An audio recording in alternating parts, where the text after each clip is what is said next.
우리가 1월 마지막 주에 큐티 페스티벌을 했는데요. 결단하기는 참 쉬운데 매일매일 큐티하기는 참 어렵습니다. 매일매일 하나님의 음성 들으며 살아간다는 것, 한 번쯤 듣는 것은 참 자신 있는데 매일매일 끊임없이 한다는 것은 참 힘든 일인 것 같습니다. 또 잠시 멈췄던 분들이 있다면 또 이번 새해 구정을 중심으로 또 다시 큐티, 또 말씀 앞에 서기를 또 다시 시작하셨으면 좋겠습니다. 지난 월요일 날 저도 생명의 삶 이렇게 또 큐티를 하고 있는데 교재에 실려 있는 생명의 삶 교재에 실려 있는 묵상 에세이 한 편을 읽게 되었습니다. 그 내용은 선택적 지각에 대한 내용이었습니다. 선택적 지각. 도쿄대 명예교수인 요로 다케시가 쓴 바보의 벽이라는 책을 인용하면서 사람들은 각자가 듣고 싶은 말만 듣는 현상, 선택적 지각, 바보의 벽을 다 가지고 있다라고 이야기를 합니다. 바보의 벽, 조금 재미있는 표현인 것 같아서 제가 책을 사서 바로 한번 읽어보았습니다. 그 책에는 영국 BBC 방송이 어느 부부의 임신부터 출산까지를 추적해서 만든 다큐멘터리를 보여준 이야기가 나옵니다. 임신부터 출산까지의 이야기를 다큐멘터리로 제작한 이 영상을 기타자토 대학에 있는 약학부 학생들에게 다 보여주었다고 합니다. 그리고 이 프로그램을 보고 난 감상을 물었더니 남학생과 여학생의 반응이 완전히 다르게 나타납니다. 임신부터 출산까지와 너무 밀접한 관계가 있는 여학생들의 대부분은 너무나 크게 도움이 되었다. 새롭게 알게 된 내용들이 너무나 많았다라고 대부분 대답을 합니다. 반면에 남학생들 같은 경우는 한결같이 그거 예전에 보건 수업에 다 들었던 건데요. 예전에 다 수업 때 들었던 겁니다. 라고 대답을 했다고 합니다. 왜 이렇게 차이가 나는 걸까요? 사람은 자신이 알고 싶지 않은 일에 대해서는 스스로 정보를 차단해버리고 만다는 겁니다.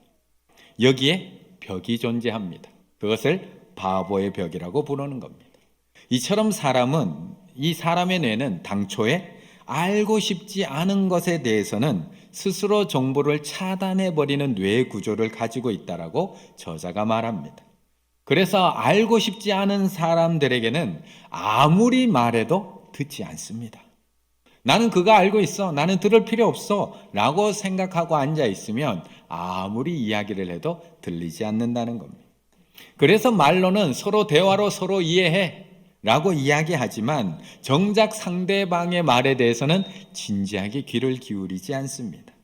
다만 이미 내 머릿속에 이미 입력되어 있는 나는 알고 있는 그 정보, 나는 알고 있다라고 믿는 그 뇌 속의 벽 때문에 서로 한 발짝 다가가기가 불가능하다고 이야기합니다.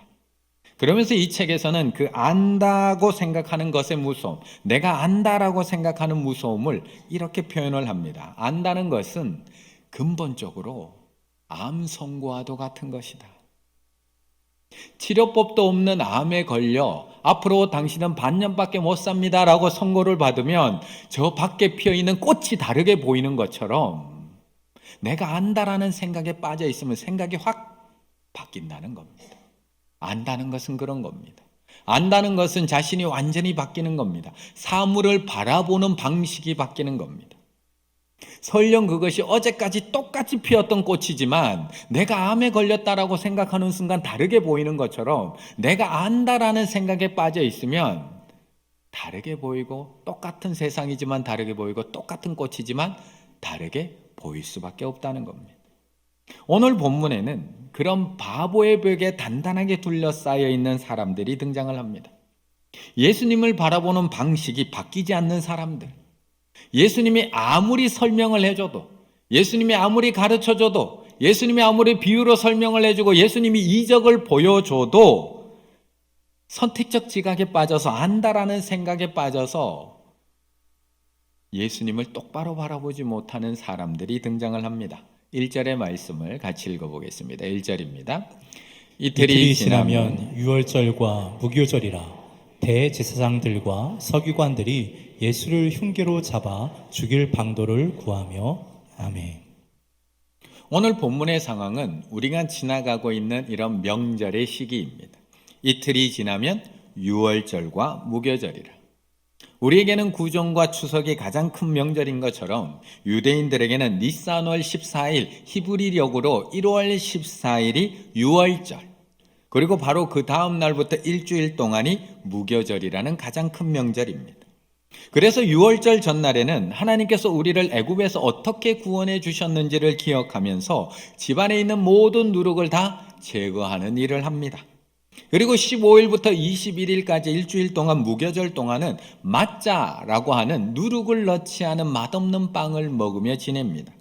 왜냐하면 출애굽할 당시에 누룩 반죽이 부푸는 것을 기다릴 여유가 없었던 사람들, 빨리 출애굽해야 되기 때문에 부풀도록 기다리지 못한 사람들이 누룩을 넣지 않은 빵을 먹고 출애굽했기 때문에 그 빵을 먹으면서 일주일 동안 하나님께서 그때 우리를 이렇게 구원해 주셨지라를 기억하는 기간입니다.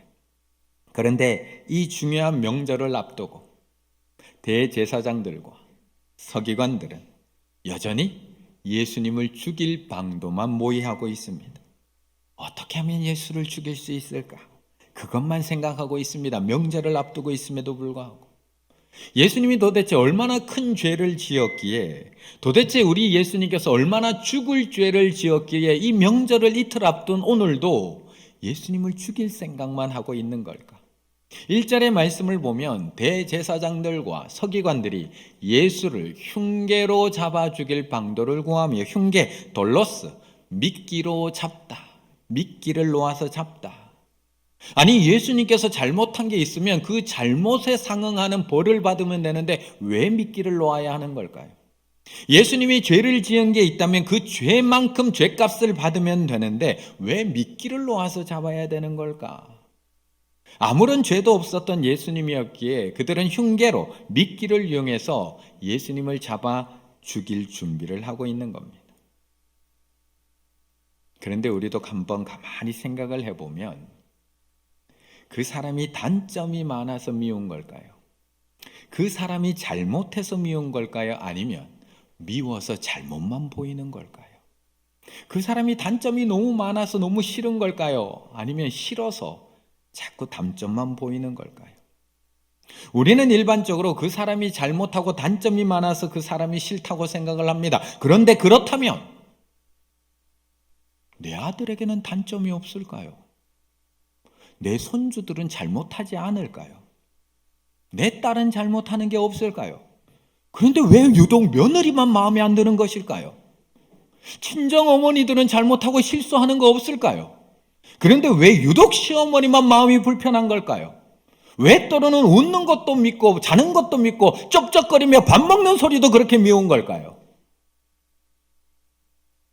우리에게는 누구나 바보의 벽이 있습니다. 그래서 마음 터놓고 허심탄회하게 이야기하면 다 될 것 같지만 안 되는 겁니다. 대화로 다 안 통하는 게 어디 있어? 라고 이야기하지만 바보의 벽이라는 책에서는 대화로 통한다는 것은 새빨간 거짓말이라고 이야기합니다. 왜냐하면 사람은 내가 듣고 싶은 것만 듣고 듣기 싫은 것은 뇌가 차단하는 선택적 지각을 하기 때문에 그렇다는 겁니다. 그래서 이번 명절에도 오랜만에 가족들을 만났지만, 오랜만에 만나면 뭔가 통할 것 같지만 마음이 통하는 것이 아니라 여전히 변함없는 서로를 확인하며 또 답답한 마음으로 돌아갈 뿐이라는 겁니다. 이들에게도 이미 예수님에 대한 바보의 벽이 너무나 단단하게 자리 잡고 있습니다. 오늘 처음 예수님을 미워하고 있는 게 아닙니다. 오늘 예수님이 이 명절을 앞두고 뭔가를 특별히 잘못해서 미워하고 죽이려고 하고 있는 게 아닙니다. 이미 예수님을 죽이고 싶은 마음은 예수님이 공생애를 시작하고부터 계속 이어져 오고 있습니다. 마가복음 3장에서부터 예수님을 죽이려고 하는 마음은 이미 생겼습니다. 바리새인들이 나가서 곧 헤롯 당과 함께 어떻게 하여 예수를 죽일까 의논하거늘, 대제사장들과 서기관들이 듣고 예수를 어떻게 죽일까 하고 꾀하니 무리가 다 그의 교훈을 놀랍게 여김으로 그를 두려워함일러라. 이틀이 지나면 유월절과 무교절이라. 대제사장들, 서기관들이 예수를 흉계로 잡아 죽일 방도를 구하며. 이미 미웠습니다. 잘못을 해서 싫은 게 아니라 미워서 책 잡을 것밖에 보이지 않습니다. 어떤 분이 자신의 블로그에 이런 우리의 눈과 마음에 대해서 이렇게 글을 올렸습니다. 사람이 미우면 단점만 보이고 사람이 사랑스러우면 장점만 보인다고 합니다. 매사 하는 일이 꼴도 보기 싫으면 미운 감정이 내 속에 있는 것이고, 하는 일마다 예뻐 보이는 손주들, 뭘 하나 엎질러도 예뻐 보이는 손주들, 사랑의 감정이 내 마음에 있는 것입니다. 그렇다면 지금 내 안에는 무엇이 있을까요?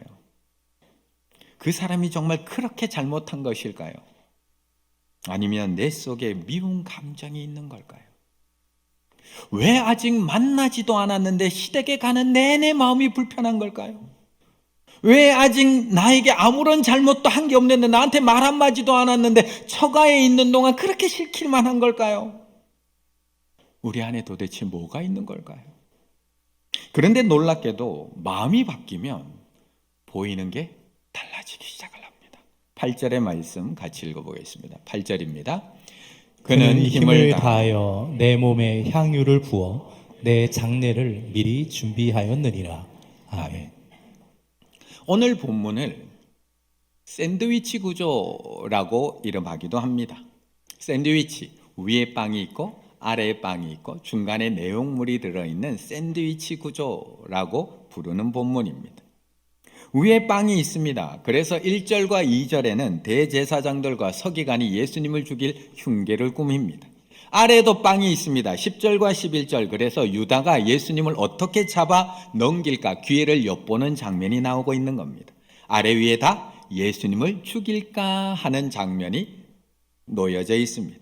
그렇다면 오늘 본문의 핵심, 그 안에 들어가는 내용물은 무엇일까? 바로 그 사이 예수님을 죽이려고 하는 대제사장들과 서기관들, 그리고 이 흉계에 가담한 가룟 유다 사이에서 예수님의 죽음을 준비하는 이 여인, 바로 이 여인이 내용물인 겁니다.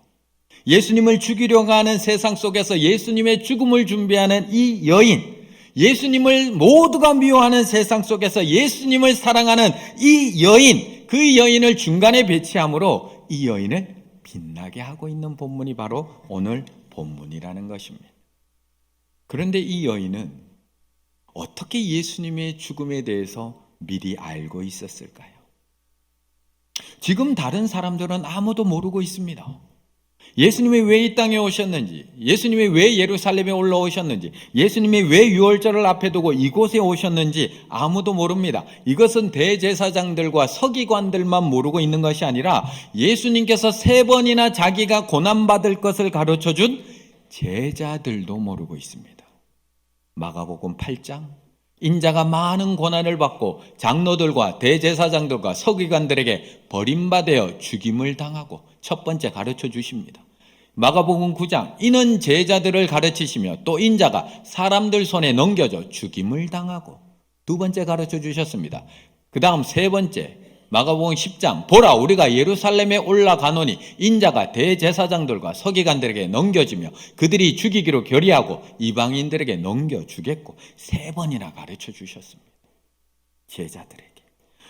예수님은 왜 내가 이 예루살렘에 왔는지 이곳에 오는 동안 3번이나 제자들에게 가르쳐 주셨음에도 불구하고 모릅니다. 내가 어떻게 넘겨주고 어떻게 순환당하고 어떻게 죽게 될 것이라는 걸 3번이나 말씀해 주셨음에도 불구하고 바보의 벽에 막혀 있으면 제자들도 들리지 않습니다. 선택적 지각, 듣고 싶은 것만 들으면 절대 들리지 않습니다. 그래서 처음에 내가 고난받을 것을 이야기하실 때 베드로는 예수님의 멱살을 잡습니다. 그건 말도 안 되는 소리라고 항변합니다. 예수님의 길을 막아섭니다. 두 번째 이야기하실 때는 정말 그렇게 될까봐 제자들이 두려워서 도리어 묻는 사람이 없습니다. 그리고 예수님 뒤에서 누가 크냐라고 싸웁니다.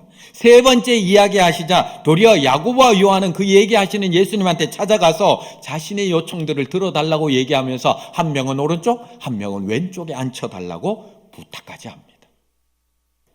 분명 예수님은 말씀해 주셨습니다. 3번이나 반복하며 가르쳐 주셨습니다. 그런데도 바보의 벽에 가로막혀 있는 제자들, 자기 사랑에 더 큰 제자들은 예수님의 말이 귀에 들리지 않습니다. 보이지 않습니다. 예수님이 죽음이 보이는 게 아니라 예수님이 죽으면 내가 받을 손해와 내가 당할 고난과 핍박밖에 안 보입니다. 그래서 들리지를 않는 겁니다. 보이지 않는 겁니다. 그런데 오늘 이 여인의 눈에는 보입니다. 그는 힘을 다하여 내 몸에 향유를 부어 내 장례를 미리 준비하였느니라. 예수님을 3년이나 지켜보면서 책 잡으려고 했던 대제사장들과 서기관들도 알지 못했던 예수님의 장례를 이 여인은 어떻게 알 수 있었을까? 예수님을 3년이나 따라다녔던 제자들도 미리 준비하지 못했던 예수님의 장례를 이 여인은 도대체 어떻게 알 수 있었냐는 겁니다. 어떻게? 나의 문화유산 답사기에 보면 유홍준 교수가 이렇게 이야기합니다. 미술사를 전공으로 삼은 이후에 나에게 주변 많은 사람들이 가장 많이 한 질문이 뭐냐? 미술에 대한 안목, 미술을 볼 수 있는 눈을 갖출 수 있는 방법이 무엇입니까? 이 막연한 질문에 내가 대답해 줄 수 있는 최선의 묘책은 인간은 아는 만큼 느낄 뿐이며 느낀 만큼 보인다. 인간은 아는 만큼 보인다는 겁니다. 아는 만큼. 예술을 비롯한 문화미란 아무 노력 없이 획득되는 것이 아니기 때문에 알아야지 보인다는 겁니다. 그러면 그것을 아는 비결이 따로 없을까요? 이에 대해서 유홍준 교수는 조선시대 한 문인 그 글 속에서 훌륭한 모범 답안을 제시합니다. 사랑하면 알게 되고 알면 보이나니 그때 보이는 것은 전과 같지 않으리라. 사랑하면 알게 되고 알면 보이나니 그때 보는 것과 그것은 전과 같지 않으리라. 제3대 문화재 청장 역임했던 유홍준 교수가 얘기했던 조선 정조 때의 문인 유한준 씨의 글을 빌려와서 인용했던 이 책의 서문에서 조금 바꿔서 사용한 문장입니다. 사랑하면 알게 되고 알면 보이나니 그때 보는 것은 전과 같지 않으리라. 사랑하면 보인다는 겁니다. 사랑하면 알게 된다는 겁니다. 사랑하면 어머니의 음식이 왜 자꾸 짜져만 가는지를 알게 됩니다.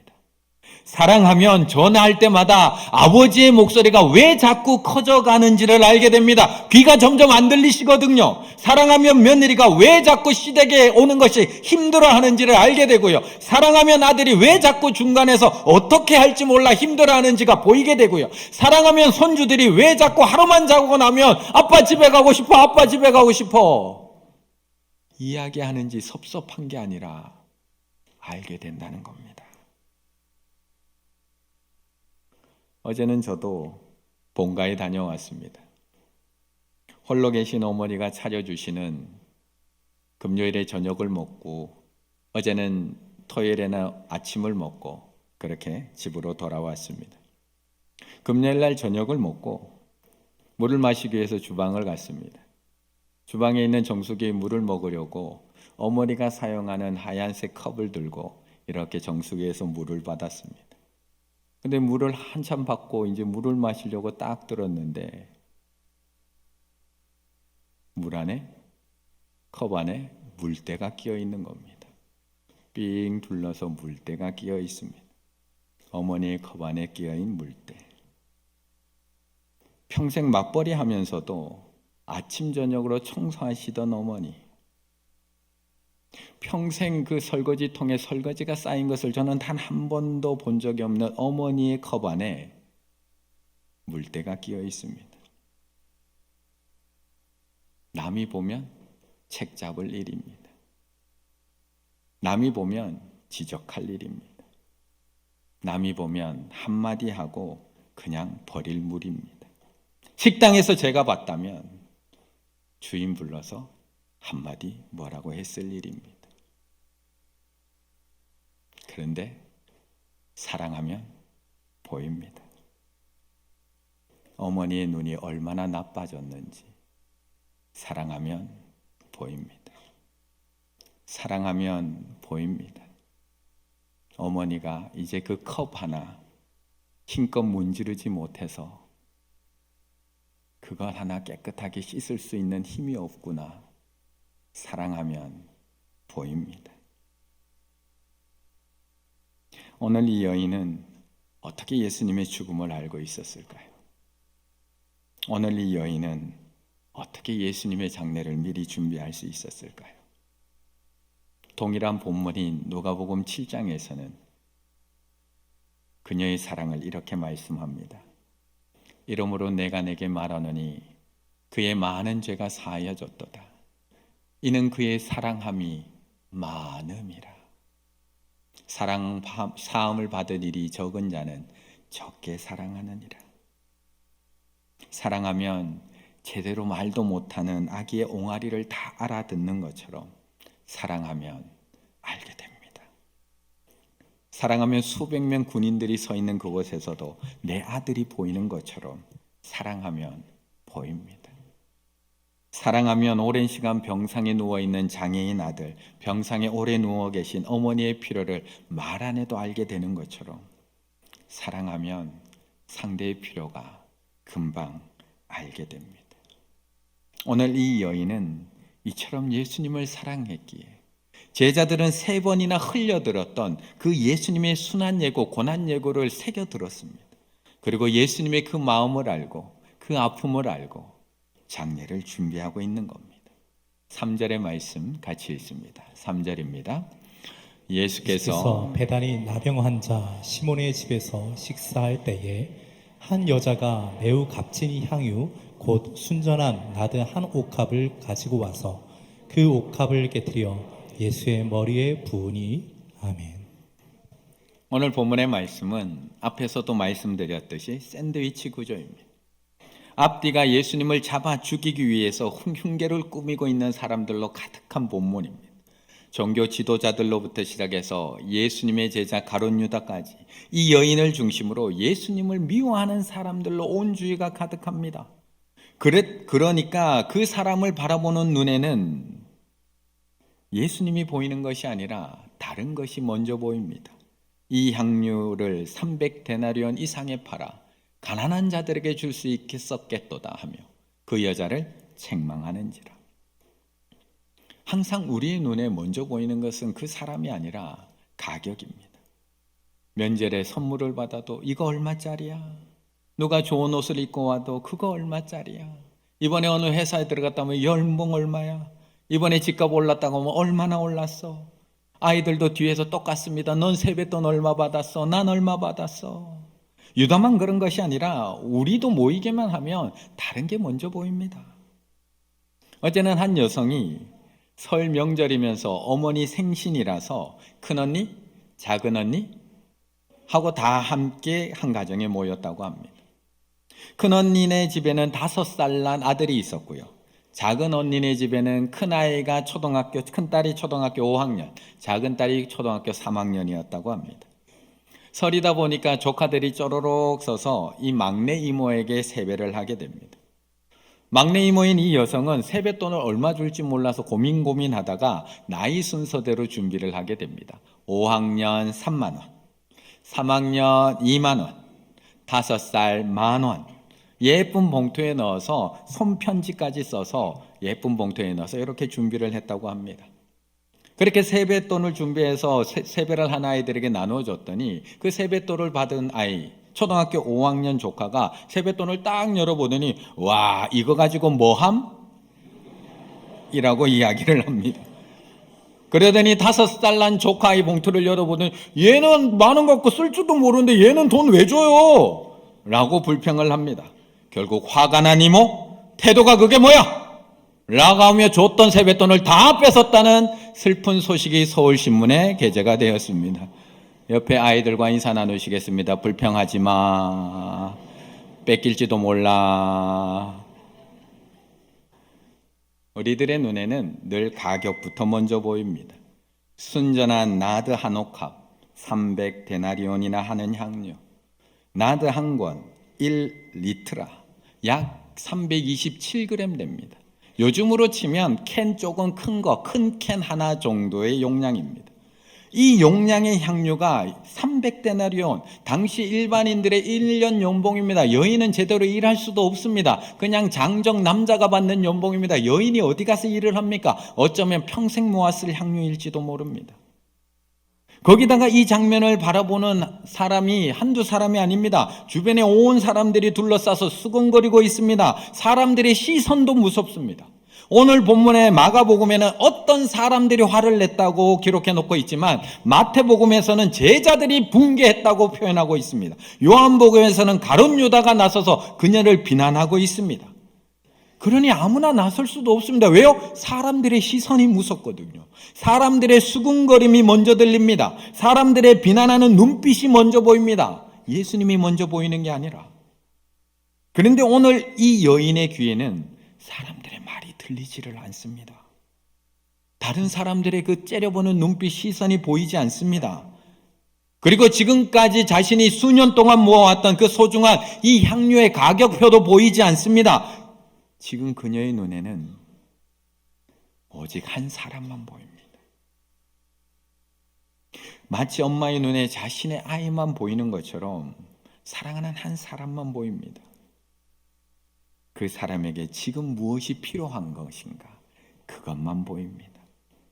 그래서 이 여인은 오늘 사랑하는 사람을 위해서 모든 것을 버릴 수 있었던 겁니다. 평생 모았던 자신의 향유를 버릴 수 있었고 사람들의 무서운 비난과 또 시선들 앞에서 그 관계도 깨어버릴 수가 있었고 심지어 예수님의 발까지 흘러내린 향유를 자신의 머리카락으로 닦아드리며 예수님 앞에 자신의 자존심까지 다 버릴 수 있었던 겁니다. 그런데 오늘 본문을 가만히 묵상하면서 가만히 한번 생각해 보시면 오늘 이 여인만 사랑하는 사람을 위해서 모든 것을 버렸을까요? 오늘 이 여인을 통해서 하나님이 우리에게 보여주시고 계시는 이 옥합을 깨뜨리는 이 허비하는 사랑, 낭비하는 사랑을 이 여인만 한 사랑일까요? 이 사랑을 먼저 한 분이 계시지 않을까요? 하나님은 우리를 사랑하십니다. 우리만 사랑하시기 때문에 우리의 아픔이 보이십니다. 우리의 눈물이 보이십니다. 우리의 고통이 보입니다. 왜요? 사랑하면 보이기 때문에. 말할 수 없는 우리의 고뇌를 아십니다. 우리의 아픈 상처를 아십니다. 그래서 하나님 아버지는 우리를 위해서 옥합을 먼저 깨뜨리셨습니다. 하나님이 옥합을 깨뜨린 그곳이 어디냐? 바로 저 십자가입니다. 옥합과는 비교할 수 없는 하나님의 아들, 그 아들을 저 위에서 깨뜨려 버리십니다. 옥합에서 향유가 흘러나오듯이 십자가에서 보혈이 흘러내립니다. 예수님의 보혈이, 그 사랑의 보혈이 우리를 용서하시고 그 사랑이 우리를 회복시키시고 그 사랑의 보혈이 우리를 새롭게 합니다. 그리고 우리로 하여금 서로 사랑하게 합니다. 하나님이 그렇게 우리를 사랑하셨는데 하나님이 먼저 그 옥합을 깨뜨려서 우리에게 부어주셨는데 지금 우리의 눈에는 누가 먼저 보이시나요? 하나님은 옥합과도 비교할 수 없는 자신의 아들을 깨뜨려서 우리를 사랑하셨는데 우리의 귀는 지금 누구의 말이 먼저 들리시나요? 명절인데 주일날 꼭 예배 드리러 간다라고 비난하는 사람들의 수군거림이 들리시나요? 이렇게 설 연휴인데 가족들 다 모였는데 유별나게 그렇게 신앙생활 한다고 하는 비난하는 그런 사람들, 다른 제자들의 조롱이 먼저 들리시나요? 이번에 잡은 숙소가 얼마짜린데 그걸 빼고 지금 교회를 가. 그거부터 먼저 계산이 되시나요? 거기까지 갔는데 예배 때문에 그냥 돌아와? 이 황금 연휴에? 이 황금 연휴를 그렇게 보내? 그거부터 먼저 계산이 되시나요? 그럼 점검해 보셔야 됩니다. 점검해 보셔야 됩니다. 주님을 향한 나의 사랑을 점검해 보셔야 됩니다. 예수님보다 다른 사람들의 수근거림이 먼저 들리고 다른 사람의 시선이 먼저 보이고 다른 사람의 비난이 먼저 들린다면 저들을 탓할 것이 아니라 주님을 향한 나의 사랑을 점검해 보셔야 됩니다. 예수님보다 계산이 먼저 되고 예수님보다 금액이 먼저 보이고 예수님보다 내가 받을 손해가 먼저 계산이 된다면 주님을 향한 나의 사랑을 점검해 보셔야 됩니다. 분명 사랑하면 깨트릴 수 있습니다. 사랑하면 알게 되고 알면 보이나니 그때 보이는 것은 전과 같지 않으리라. 사랑하면 예수님이 먼저 보이나니 나의 향유 깨뜨릴 수 있습니다. 사랑하면 예수님이 먼저 보이나니 나의 관계, 사람들과의 관계 깨뜨릴 수 있습니다. 사랑하면 예수님이 먼저 보이나니 나의 자존심 깨뜨릴 수 있습니다. 사랑하면 예수님이 먼저 보이나니 나의 물질, 손해 깨뜨릴 수 있습니다. 우리를 위해 가장 소중한 옥합을 깨뜨려서 부어주신 그 하나님의 사랑을 기억하며 올 한 해 사랑하는 예수님을 위해 그리고 사랑하라고 주신 나의 가족들을 위해 나의 가장 소중한 옥합이 무엇인지를 다시 한번 기억하며 망설임 없이 깨뜨려서 하나님 앞에 드릴 수 있는 우리 충일의 가족들 다 되시기를 간절히 바라겠습니다.